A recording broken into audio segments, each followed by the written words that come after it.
Hello दोस्तों। हमारे देश का संविधान सबसे बड़ा लिखित संविधान है।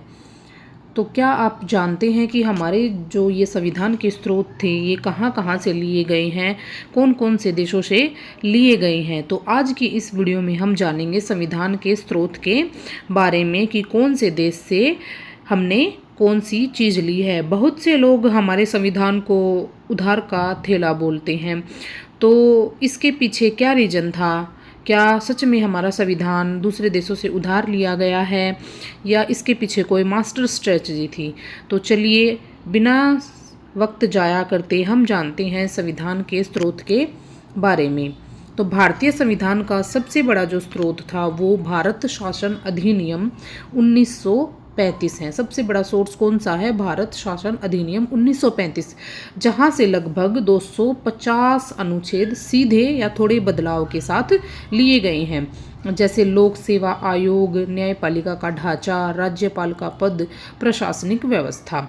ये सब कहाँ से लिए गए हैं? भारत शासन अधिनियम 1935 से।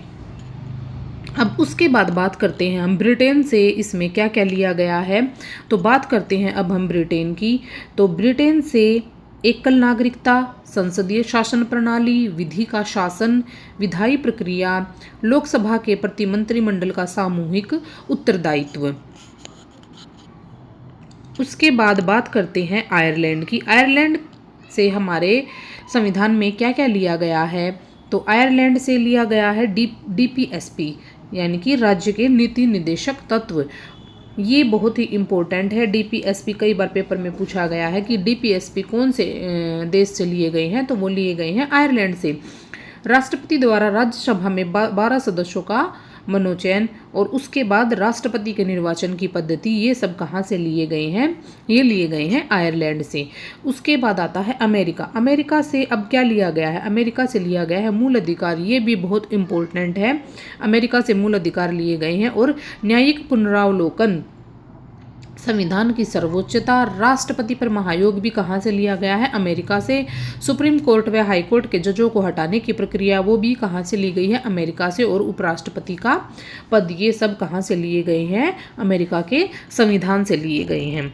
उसके बाद बात करते हैं हम कनाडा की। अब कनाडा के संविधान से क्या क्या लिया गया है? कनाडा के संविधान से लिया गया है संघात्मक व्यवस्था, यानी कि संघीय शासन प्रणाली। उसके बाद सशक्त केंद्र, अवशिष्ट शक्तियों का सिद्धांत, केंद्र द्वारा राज्य में राज्यपालों की नियुक्ति, सुप्रीम कोर्ट का सलाहकार क्षेत्राधिकार, आर्टिकल 143। ये सब कहाँ से लिया गया है? ये सब लिया गया है कनाडा से। उसके बाद ऑस्ट्रेलिया की बात करते हैं। तो ऑस्ट्रेलिया से क्या लिया गया है? ऑस्ट्रेलिया से लिया गया है प्रस्तावना की जो भाषा है। उसके बाद समवर्ती सूची, संसद के दोनों सदनों की संयुक्त बैठक, ये सब आर्टिकल 108, ये सब हमने कहाँ से लिया है? ये सब हमने लिया है ऑस्ट्रेलिया के संविधान से। उसके बाद बात करते हैं दक्षिण अफ्रीका की। तो दक्षिण अफ्रीका से अब हमने क्या क्या लिया है? दक्षिण अफ्रीका से लिया है हमने संविधान में जो हम संशोधन करते हैं आर्टिकल 368 के तहत, वो हमने कहाँ से लिया है? वो हमने लिया है दक्षिण अफ्रीका से। उसके बाद बात करते हैं राज्यसभा के सदस्यों का निर्वाचन। तो दक्षिण अफ्रीका से सिर्फ दो ही चीज़ें हैं, संविधान संशोधन की प्रक्रिया यानी कि आर्टिकल 368 और राज्यसभा में सदस्यों का निर्वाचन। ये सब हमने कहाँ से लिया है? ये सब लिया है हमने दक्षिण अफ्रीका से। उसके बाद हम बात करते हैं रूस की। रूस से हमने क्या क्या लिया है? मौलिक कर्तव्य, यानी कि आर्टिकल 51A। तो ये कहाँ से लिया है? ये हमने रूस से लिया है। ये भी एग्जाम के पॉइंट ऑफ व्यू से बहुत ज़्यादा इम्पोर्टेंट है कि मौलिक कर्तव्य हमने कहाँ से लिए हैं? रूस से लिए हैं। और प्रस्तावना में जो न्यायिक आदर्श है, यानी कि सामाजिक, आर्थिक और राजनीतिक न्याय, ये सभी कहाँ से लिए हैं? रूस से। और पंचवर्षीय योजनाएं भी रूस से ली गई हैं। उसके बाद हम बात करते हैं फ्रांस की। अब फ्रांस से हमने क्या क्या लिया है? तो फ्रांस से ली है हमने गणतंत्रात्मक व्यवस्था। और उसके बाद प्रस्तावना में स्वतंत्रता, समता और बंधुत्व के आदर्श, ये सब कहाँ से लिए हैं हमने? ये सब लिए हैं फ्रांस से। अब आता है जर्मनी। जर्मनी से क्या लिया है? आपातकाल के दौरान मूल अधिकारों का निलंबन।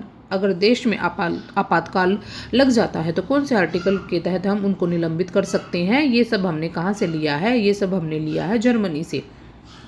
उसके बाद बात करते हैं हम जापान की। जापान में से सिर्फ एक ही चीज़ क्या ली गई है, विधि द्वारा स्थापित प्रक्रिया, यानी कि आर्टिकल 121 में जो मेंशन है विधि द्वारा स्थापित प्रक्रिया, ये सभी हमने कहाँ से लिया है, ये सब लिया है जापान से।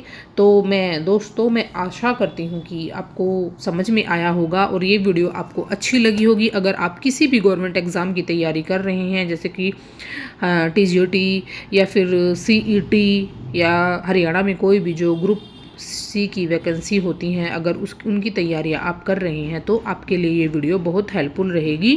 ग्रुप C की जॉब में यहाँ से बाहर कोई भी क्वेश्चन नहीं जाएगा। धन्यवाद।